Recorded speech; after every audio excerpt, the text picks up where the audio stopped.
حضرت عبداللہ ابن مسعود رضی اللہ تعالیٰ عنہ فرماتے ہیں کہ اسلام ظاہر کرنے والے لوگوں کو اطلاع دینے والے جو پہلے 7 لوگ ہیں، ان میں ایک تو حضور پاک صلی اللہ علیہ وسلم، دوسرے صدیق اکبر رضی اللہ تعالیٰ عنہ، اور تیسرے حضرت عمار رضی اللہ تعالیٰ عنہ، چوتھے اور پانچویں حضرت عمار کی ماں اور باپ، اور چھٹے حضرت صہیب رومی رضی اللہ تعالیٰ عنہ، اور 7ویں حضرت بلال ابن رباح رضی اللہ تعالیٰ عنہ، بلال حبشی رضی اللہ تعالیٰ عنہ۔ فرماتے ہیں کہ اللہ تعالیٰ نے حضور پاک صلی اللہ علیہ وسلم کی حفاظت ان کے چچا ابو طالب سے کروائی، ابوبکر صدیق رضی اللہ عنہ کی حفاظت ان کے قبیلے بنو تمیم نے کی، اور باقی 5 کے پیچھے کوئی ایسے قبیلہ اور ایسے زوردار شخصیت نہ تھی، ان کو تو قریش نے پھر پکڑ پکڑ کر مارا اور لوہے کی گرم زرہیں پہنا کر گرم تپتی ہوئی ریتوں میں چھوڑ دیتے، کھانے پینے کو بھی کچھ نہ دیتے۔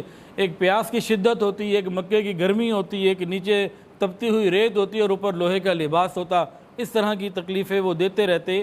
اتنی تکلیفیں دیں فرماتے ہیں کہ سوائے حضرت بلال کے باقی جتنے لوگ تھے انہوں نے کفار کی بات کو مانا، وہ بھی آگے آئے گا کہ کون سی بات کو مانا، لیکن بلال نے ان کی کسی بات کو کسی درجے میں نہ مانا۔ وہ تکلیفیں دیتے، اب احد احد پکارتے رہتے، ایک ہے اللہ کو تو وہ مانتے تھے، کہ تو قرآن میں بھی موجود ہے، قریش مکہ اللہ کو مانتے تھے، اللہ کو ایک نہیں مانتے تھے، اور یہ احد پکارتے رہتے۔ وہ انہیں تکلیفیں دیتے، انہیں مکے کی گلیوں میں، مکے کے نوجوان حضرت بلال کو رسیاں باندھ کر مکے کی گلیوں میں گھسیٹتے، سارا دن گھسیٹتے، جسم زخمی ہو جاتا، لیکن وہ احد احد پکارتے رہتے۔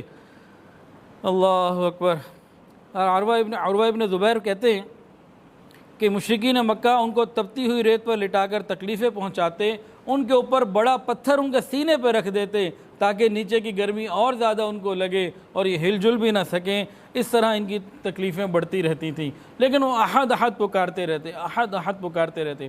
ورقہ ابن نوفل کئی روایات میں ہیں کہ ان کے پاس سے گزرتے تو ان کو کہتے کہ تم ٹھیک کہہ رہے ہو، اللہ ایک ہی ہے، احد ہے، اور وہ معبود اللہ ہے۔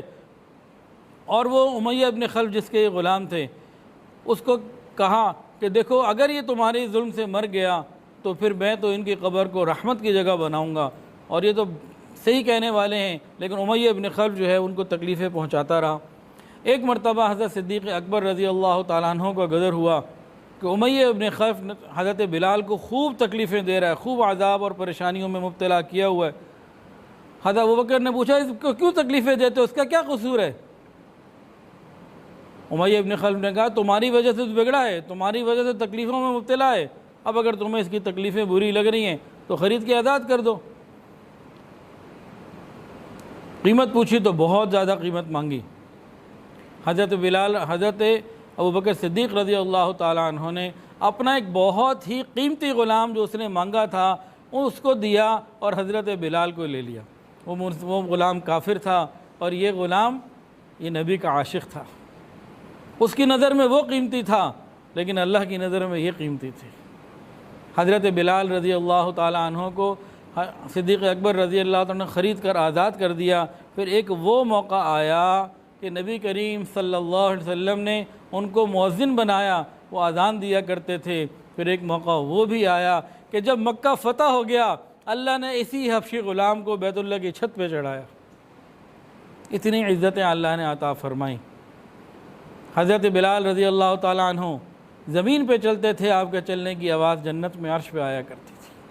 اللہ نے ایسے مقام دیے، اللہ اکبر کبیرہ۔ ایک مرتبہ امیہ ابن خلف حضرت بلال کو تکلیفیں دے رہا تھا، پریشان کر رہا تھا، خوب تکلیف دے رہا تھا، اور کہتا یہ تھا کہ بلال یہ احد احد کہنا چھوڑ دے۔ حضرت بلال کی والدہ تڑپتی ہوئی آتی کہ بیٹا اگر تو نے کہنا ہی ہے تو آہستہ آواز سے بول دے، اونچی آواز سے نہ بول، اس کی آواز نہ آئے۔ کہتے نہیں یہ تو نہیں ہو سکتا۔ کفار یہ کہتے رہے کہ احد اونچی آواز سے نہ بولو، انہوں نے یہ بھی نہ مانا۔ ایک مرتبہ ماں آئی کہنے لگی کہ مجھے کافروں نے بھیجا ہے کہ بلال اگر اونچی آواز سے احد احد کہنا چھوڑ دیں تکلیف دینا بند کر دیں گے۔ حضرت بلال کہنے لگے اماں جان آج تو مجھے یقین ہو گیا کہ سارا کافر مل کے بلال کو نہیں ہرا سکتا۔ بلال کی عظیمت کو اور بلال کے صبر کو یہ چھیڑ نہیں سے یہ چیلنج نہیں کر سکتے. اب تو میں اور زیادہ اونچی آواز سے احد احد کہوں گا اور شوق سے کہوں گا. ویڈیو کے نیچے سبسکرائب کے بٹن پہ کلک کریں، بیل کے آئیکن پہ کلک کیجئے تاکہ ہر نئی ویڈیو کی نوٹیفیکیشن آپ کو مل جائے.